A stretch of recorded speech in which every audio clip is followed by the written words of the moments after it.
Nature's worship is woven into the fabric of sunrise and sunset.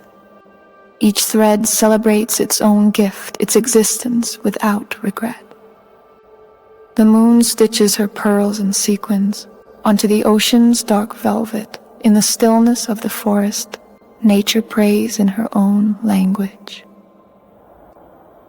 In the Milky Way, gas and dust drift through spiral arms, moving toward the galactic heart to kindle newborn stars. The soul of the earth sings her hymn in the rustle of the leaves. The wind slips into a nightgown and dances through the trees.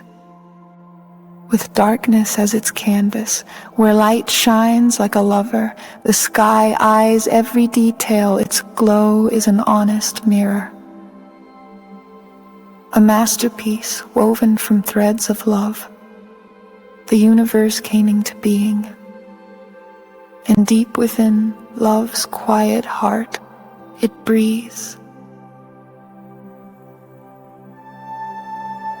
The cloak of nature expresses. Awe arrives in sudden waves, but only patience lets it stay. Sow the seeds of love along the way. Remember, harmony thrives with time, but humanity blooms eternally. Rooted in grace, we simply be. Feel the power of now. Let kindness vow, don't question how. Some truths unveil when hearts allow.